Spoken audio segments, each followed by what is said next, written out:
किसान भाइयों, आज हम आपको लहसुन की खेती की पूरी जानकारी देंगे, जिससे भूमि को तैयार करने से लेकर लहसुन को कौन कौन सी खाद देनी है, कब देनी है और यदि कोई रोग या कीट का प्रकोप है तो उसका निदान कैसे करें, इस पर चर्चा करेंगे। दोस्तों, वीडियो को बिना स्किप किए अंत तक जरूर देखें, जिससे कि आपको पूरी जानकारी मिल सके। नमस्कार दोस्तों, मैं निर्मल मेहता और आप देख रहे हैं हमारा यूट्यूब चैनल स्मार्ट एग्रीटेक।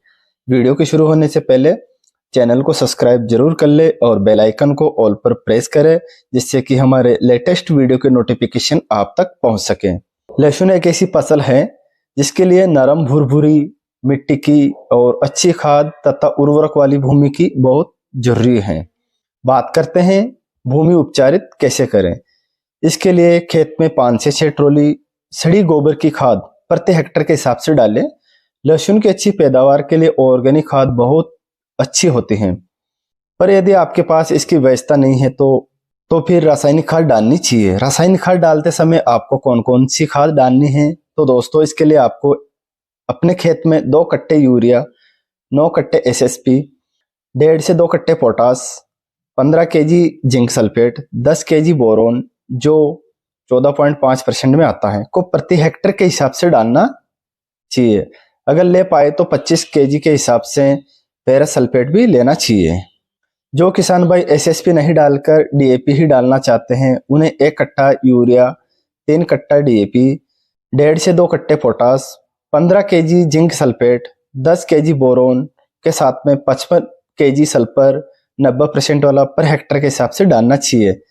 अगर आप डीएपी डाल रहे हैं तो आपको सल्फर भी लेना पड़ेगा, और अगर ले पाए तो फिर सल्फेट 25 केजी पर हेक्टेयर के हिसाब से लेना चाहिए। तो सबसे पहले अपने खेत में अच्छी जुताई करके यह सब खाद मिलाकर कल्टीवेटर से या फिर रोटावेटर चलाकर भूमि को समतल कर ले, फिर बुआई करें। पर बुआई से पहले ट्राइकोडर्मा जरूर डालें। दोस्तों, ट्राइकोडर्मा डालने के लिए आपको 2.5 से 3 केजी ट्राइकोडर्मा पर हेक्टेयर के हिसाब से लेनी है।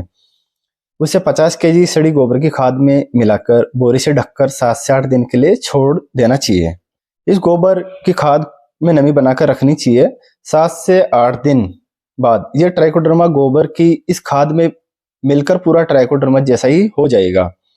यह कम आपको बुआई से 7 से 10 दिन पहले करना चाहिए। जब भी बुआई करे तो यह ट्राइकोडर्मा का मिश्रण खेत में छिड़क के फिर बुआई करे, और बुआई के बाद पानी लगाना है। यदि किसी कारणवश आप ट्राइकोडर्मा बुआई के समय नहीं डाल पाए हो तो बाद में डालना चाहते हैं तो महीने 1.25 महीने बाद की खड़ी फसल में जब आप गुड़ाई करते हैं उस वक्त भी आप गुड़ाई के साथ ट्राइकोडर्मा डाल सकते हैं। पर कोशिश करें कि ट्राइकोडर्मा लहसुन की बुआई से पहले ही डालें। ये आपकी लहसुन की बुआई से पहले ही डालें, लहसुन की फसल को फंगस से बचाएगा। साथ ही आपको पौधे की अच्छी बढ़वार और वृद्धि के लिए क्रॉप केमिकल का ग्रीन गोल्ड 3 केजी पर एकड़ के हिसाब से, या फिर नागार्जुना का गैलेंट 4 केजी पर एकड़ के हिसाब से, या फिर ह्यूमिक एसिड 98% 1 केजी पर एकड़ के हिसाब से डालना चाहिए। साथ में जड़ गलन के लिए थायोफिनेट मिथाइल 70% या फिर कार्बेंडाजिम प्लस मैनकोजेब 1 केजी पर एकड़ के हिसाब से, और साथ ही दीमक के लिए कार्टाप हाइड्रोक्लोराइड 4GR 5 केजी पर एकड़ के हिसाब से काम में ले। इसके साथ ही माइक्रोन्यूट्रिएंट्स 5 केजी पर एकड़ के हिसाब से खाद में मिलाकर छिड़काव करें। अब बात करते हैं लहसुन की वैरायटी की। लहसुन की G282 और G50 उन्नत किस्म है। आप अगर G282 लगाते हैं तो इसे 5 महीने में हार्वेस्ट कर सकते हैं और इसकी उत्पादन क्षमता 200 क्विंटल पर हेक्टेयर तक प्राप्त कर सकते हैं। अगर G50 की बात करें तो यह भी 5 महीने में तैयार हो जाता है और इसका उत्पादन भी 200 क्विंटल पर हेक्टेयर तक प्राप्त कर सकते हैं। आप अच्छी लोकल किस्में भी लगा सकते हो, और अगर आप अपना बीज ही काम में लेना चाहते हैं तो बिल्कुल ले सकते हैं। पर यह ध्यान रखना चाहिए कि बीज हमेशा फर्स्ट ग्रेड का ही काम में ले। ज्यादातर किसान सेकंड ग्रेड की लहसुन बुआई के काम में लेते हैं, जो बिल्कुल गलत है। हमेशा मोटी कली वाला अच्छा लहसुन ही बुआई के काम में ले, क्योंकि जैसा लहसुन बोओगे वैसा ही लहसुन निकालोगे। तो अच्छी मोटे लहसुन की कली बुआई के काम में ले। किसान भाइयों, यदि किसी कारणवश आप यूरिया, पोटाश, डीएपी, एसएसपी या सूक्ष्म पोषक तत्व मतलब जिंक सल्फेट, बोरोन और फेरस सल्फेट अपने खेत में बुआई से पहले नहीं डाल पाए तो पहली गुड़ाई के से पहले जरूर ये डाल दे। इसके बाद डीएपी, एसएसपी काम में लेने का कोई फायदा नहीं है। अब बात करते हैं लहसुन बोते समय कितनी दूरी रखनी चाहिए। ज्यादातर किसान भाई इस बात को नजरअंदाज कर देते हैं और सही दूरी नहीं रखने की वजह से उन्हें बढ़िया उपज नहीं मिल पाती है। इसलिए दूरी का ध्यान रखना चाहिए। इसके लिए आपको पौधे से पौधे और लाइन से लाइन की दूरी 4x4 इंच रखनी चाहिए ताकि लहसुन को बढ़ने के लिए पर्याप्त जगह मिल सके। दोस्तों, वैसे तो लहसुन को हाथ से लगाना बेहतर होता है, पर यह संभव नहीं है क्योंकि उस वक्त इतनी लेबर मिलना मुश्किल होता है और खर्चा भी ज्यादा आता है, तो यह काम मशीन से करना पड़ता है। वैसे तो मशीन से लहसुन बोने से में कोई दिक्कत नहीं है, पर मशीन से लाइन की दूरी तो सही रख पाते हैं, पर पौधे से पौधे की दूरी सही नहीं रख पाते हैं। कहने का मतलब है कि आप लहसुन की पोती का कम से कम 2.5 गुना गैप जरूर। ज्यादातर किसान छोटी कली की लहसुन बुआई के काम में लेते हैं और बीज भी काफी मात्रा में काम में लेते हैं। उनका सोचना होता है कि इससे ज्यादा उत्पादन प्राप्त होगा, पर यह सही नहीं है। हमेशा मोटी कली का लहसुन ले और ज्यादा से ज्यादा 1 से 1.25 क्विंटल पर बीघा लहसुन की कली काम में ले। मोटा लहसुन होने के कारण इतना हो सकता है, पर किसी भी स्थिति में 125 केजी से ज्यादा बीज नहीं लेना है और गैप का जरूर ध्यान रखना चाहिए। गैप 4 इंच से कम या ज्यादा नहीं होना चाहिए, क्योंकि 5 या 6 इंच गैप रखने से लहसुन का साइज तो मोटा हो जाएगा, पर पौधे से कम होने की वजह से उपज उतनी अच्छी नहीं मिलेगी और 4 इंच से कम गैप रखने पर लहसुन का साइज अच्छा प्राप्त नहीं होगा। एक और बात दोस्तों, जब आप भी लहसुन फुड़वाए या चाहे हाथ से फुड़वाते वक्त जरूर ध्यान रखना चाहिए कि लहसुन डैमेज या मशीन से फुड़वाते वक्त लहसुन डैमेज ना हो या कम से कम डैमेज हो, ताकि कली से स्वस्थ पौधे निकले। अब बात करते हैं लहसुन की फसल में क्या स्प्रे करे और दवा डाले ताकि पैदावार ज्यादा मिले। दोस्तों, लहसुन की खड़ी फसल में खाद के रूप में सिर्फ यूरिया देना है, क्योंकि बाकी सब हम पहले बुआई के समय दे चुके हैं या फिर पहली निराई गुड़ाई के समय दे चुके हैं। यूरिया सिर्फ 2 बार देना है, एक 30 के दिन के आसपास और दूसरा 45 दिन के आसपास। दोस्तों, बुआई के समय जो खाद और पोषक तत्व आपने डाले, उसके बाद वैसे तो लहसुन की खड़ी फसल में किसी भी स्प्रे की आवश्यकता नहीं होनी चाहिए, पर वर्तमान परिस्थितियों में हमारी भूमि की मिट्टी कमजोर हो गई है, उसमें कार्बनिक पदार्थ की कमी हो रही है और लहसुन की जड़ छोटी होने के कारण वो नीचे मिट्टी से पूरी खुराक नहीं ले पाती हैं। इसलिए कंद के विकास के समय लगभग 60 दिन के बाद में लहसुन की खड़ी फसल में यदि हम कुछ पोषक तत्वों का स्प्रे करें तो ये फसल के लिए फायदेमंद होता है। उसके लिए जब आपकी फसल 60 दिन के आसपास होती है, तब आपको एनपीके 19-19 या एनपीके 18-18 का स्प्रे 5 ग्राम पर लीटर के हिसाब से और इसमें 6 सूक्ष्म पोषक तत्वों का मिश्रण 2 से 3 ग्राम पर लीटर के हिसाब से मिक्स करके स्प्रे करना चाहिए।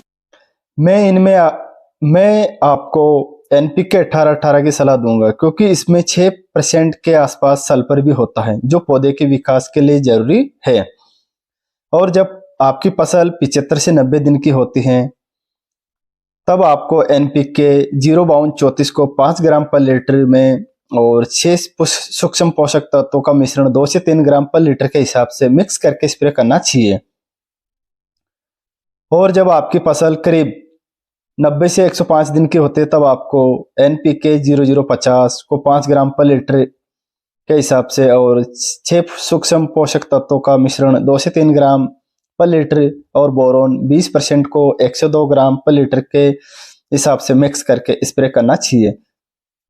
याद रहे, बोरोन सिर्फ लास्ट स्प्रे में डालना है। बोरोन डालने से लहसुन फटेगा नहीं और लहसुन की गांठ अच्छी गुणवत्ता की होगी। हम ये स्प्रे इसलिए कर रहे हैं क्योंकि जब हमारी फसल 60 दिन के आसपास होती है, तब वह बढ़वार पर होती है। तब हम नाइट्रोजन, फास्फोरस और पोटाश तीनों दे देते हैं, तो उसकी जड़ों का विकास होगा, उसकी वानस्पतिक वृद्धि होगी और उसमें कीड़ों से और बीमारियों से लड़ने की क्षमता विकसित होगी। और लहसुन की गांठ अच्छी क्वालिटी की होगी। इन स्प्रे से बेहतरीन रिजल्ट प्राप्त होंगे, पर ध्यान देने वाली बात यह है कि स्प्रे फसल को मजबूती देंगे और उसकी वृद्धि में सहायक होंगे। सिर्फ इन स्प्रे को करने से आपको यह नहीं सोचना कि यह पूरी फसल को संभाल लेंगे, आपको बेसल डोज तो देनी ही होगी। बेसल डोज में आपको बताया है कि एंडोमाइक्रोराइजा, हुमिक एसिड, एमिनो एसिड वगैरह आपको देना है। अब बात करते हैं लहसुन में खरपतवार नियंत्रण कैसे करें और खरपतवार नाशी स्प्रे करते समय क्या क्या सावधानियां रखनी चाहिए। लहसुन में किसी और फसल की तुलना में खरपतवार की समस्या थोड़ी ज्यादा आती है। उसके कुछ कारण हैं, जैसे लहसुन का पौधा छोटा होता है और धीरे धीरे बढ़वार लेता है। इसकी पत्तियां आसपास फैलती नहीं हैं और सीधी रहती हैं, इसलिए खरपतवार ज्यादा उगते हैं। दूसरा, लहसुन के पौधे में जमाव देरी से होता है, लगभग 8 से 10 दिन में, जबकि खरपतवार करीब 3 से 4 दिन में ही अच्छी तरह जमाव ले लेते हैं। और तीसरा कारण यह होता है कि लहसुन की फसल में अधिक खाद और उर्वरक देने की वजह से और बार बार पानी देने की वजह से खरपतवार ज्यादा उगते हैं। इसलिए अगर सही समय पर खरपतवार नियंत्रण नहीं किया गया जाए तो लहसुन की फसल में 90% तक नुकसान हो सकता है। इसलिए खरपतवार पर नियंत्रण बहुत जरूरी है दोस्तों। इसके लिए सबसे पहले लहसुन लगाने के तुरंत बाद पेंडामेथालिन 30% को 3 लीटर पर हेक्टेयर के हिसाब से या फिर 100 ml पर टंकी के हिसाब से पूरे खेत में स्प्रे कर दें और पानी पिला दें। इससे खरपतवारों का जमाव काफी कम होगा। और पेंडामेथालिन 38.7% CS भी ले सकते हैं। ये 2.5 लीटर पर हेक्टेयर या 75 ml पर टंकी के हिसाब से स्प्रे करें। जब लहसुन की फसल 20 से 30 दिन की होती है, उस वक्त तक खरपतवार उगाते हैं और 2 से 4 पत्ती की अवस्था में आ जाते हैं। उनको नियंत्रण करने के लिए ऑक्सीफ्लोरोपेन 23.5% EC, जो कई नामों से मार्केट में आती हैं, इसको 500 ml पर हेक्टेयर के हिसाब से या 10 से 15 ml पर टंकी के हिसाब से स्प्रे करें। याद रहे, ट्रैक्टर की टंकी में 500 ml दवा मिलानी है और यदि आप हाथ की टंकी से स्प्रे कर रहे हैं तो दवा की मात्रा किसी भी स्थिति में 10 से 15 ml से ज्यादा नहीं मिलानी है। ऑक्सीफ्लोरोपेन चौड़ी पत्ती के खरपतवार को नियंत्रण करता है, तो अगर आपके खेत में सकरी पत्ती की खरपतवार भी है तो आप ऑक्सीफ्लोरोपेन के साथ में क्विजालापोप इथाइल 5%, जो टर्गा सुपर के नाम से आते हैं, इसे आप 750 ml पर हेक्टेयर के हिसाब से या फिर फेनोक्साक्विजालापोप पिरोपो इथाइल 9.3, जो वीप सुपर के नाम से आती हैं, इसे भी आप 750 ml पर हेक्टेयर के हिसाब से या प्रोपोक्विजालापोप 10%, जो एजिल के नाम से आती है, इसे 500 ml पर हेक्टेयर के हिसाब से, इन तीनों में से कोई एक दवा आपको ऑक्सीफ्लोरोपेन में मिक्स करके खेत में स्प्रे करनी है। याद रहे, इन तीनों में से कोई एक दवा लेनी है। यह दवा बाजार में मिक्स की हुई भी उपलब्ध हैं, जो डेकल के नाम से मिलती हैं। इसमें ऑक्सीफ्लोरोपेन प्लस प्रोपोक्विजालापोप आता है, उसका भी आप 500 ml पर हेक्टेयर के हिसाब से स्प्रे कर सकते हैं। दोस्तों, आपको कुछ बातों का विशेष ध्यान रखना है। जब आप इन खरपतवार नाशी दवाओं का स्प्रे करें तब आपके खेत में पर्याप्त नमी होनी चाहिए। दूसरा, खरपतवार की अवस्था 2 से 4 पत्ती की होनी चाहिए और 1 हेक्टेयर एरिया में कम से कम 500 लीटर पानी आपको स्प्रे के लिए काम में लेना चाहिए, क्योंकि अगर खेत में पर्याप्त नमी नहीं होगी या स्प्रे करते समय आप पानी कम लेंगे तो आपकी लहसुन की फसल थोड़ी जल सकती है, तो पानी का विशेष ध्यान रखें। वैसे बेहतर तो यही होगा कि अगर फसल 20 से 30 दिन के आसपास ज़्यादा खरपतवार नहीं है तो आप 40 दिन के आसपास गुड़ाई करवाते हैं वही करवाए, क्योंकि नाशी दवा किसी भी फसल में स्प्रे थोड़ा झटका तो जरूर लगता है, इसलिए जहां तक संभव हो उक्त गुड़ाई से ही खरपतवार निकालें। अब बात करते हैं लहसुन में लगने वाले कीट और रोगों के बारे में, उनकी रोकथाम के बारे में। जब लहसुन की फसल 1 से 1.5 महीने की होती है तब उसमें जड़ गलन की बीमारी आती है। इसे आद्र गलन, सफेद तना गलन भी कहते हैं। इस रोग में जड़ और तना का हिस्सा जहां मिलता है वहां से पौधे की जड़ें सूखना शुरू हो जाती है। यह बीमारी कई फफूंदों से होती है, जिसमें फीथियम होता है, स्क्लेरोसियम होता है, फ्यूजेरियम होता है, राइजोकोटनिया होती हैं। इसके इलाज के लिए आप साफ फंजीसाइड 2 ग्राम पर लीटर के हिसाब से स्प्रे करें। इसमें कार्बेंडाजिम प्लस मैनकोजेब होता है। आप बाविस्टिन का भी स्प्रे कर सकते हैं, इसमें कार्बेंडाजिम 50% होता है और यदि जड़ गलन का प्रकोप ज़्यादा ही है तो आप टेबुकोनाजोल 25.9% EC 1 लीटर में 2 से 3 ml के हिसाब से मिलाकर छिड़काव कर सकते हैं। पर टेबुकोनाजोल आप तभी स्प्रे करें जब जड़ गलन की ज़्यादा समस्या हो। हमने जड़ गलन पर एक वीडियो पहले भी डाला हुआ है, आप उसे देख सकते हैं। दूसरी बीमारी है डाउनी मिल्ड्यू। इस बीमारी में पत्तियां ऊपर से सूखकर नीचे की तरह लटकने लगती हैं। सिर्फ नई पत्तियां बचती हैं, बाकी सब सूखकर नीचे लटकती जाती हैं। ये बीमारी आधी जनवरी के बाद आती है। इस बीमारी के कारण पौधे की रोकथाम मेटालिक्जिल प्लस मैनकोजेब का स्प्रे करके कर सकते हैं। मेटालिक्जिल मैनकोजेब आपको 1.5 से 2 ग्राम पर लीटर के हिसाब से करें। रिडोमिल गोल्ड के नाम से बाजार में आता है, या फिर आप मेटिराम प्लस पायरोक्लोस्टोबिन जो आता है, जो बासप का होता है, 2 ग्राम पर लीटर के हिसाब से स्प्रे कर सकते हैं। ये केब्लोटॉप नाम से आता है। यदि इस रोग की ज्यादा तीव्रता है तो आप अजोक्सिस्ट्रोबिन 18.2% प्लस डाइफेनाकोनाजोल 11.4% का 1 ml पर लीटर के हिसाब से स्प्रे कर सकते हो। यह एमिस्टार टॉप के नाम से आता है। आप इनमें से किसी एक दवा का स्प्रे कर सकते हो अपनी फसल में रोग की स्थिति के हिसाब से। वातावरण में नमी के कारण लहसुन में थ्रिप्स, जिसे रस चूसक कीट कहते हैं, का अटैक होना शुरू हो जाता है। थ्रिप्स पत्तियों से रस चूसता है, इससे पत्तियां सफेद और टेढ़ी मेढ़ी हो जाती हैं। पूरी पत्ती पर सफेद धारियां बन जाती हैं। और यदि आपके लहसुन में थ्रिप्स का अटैक है तो आप एसिपेट 75% 500 ग्राम पर टैंक के हिसाब से स्प्रे कर सकते हैं, या फिर इमिडाक्लोरोपिड 17.8% का 250 ml पर हेक्टर के हिसाब से स्प्रे कर सकते हो।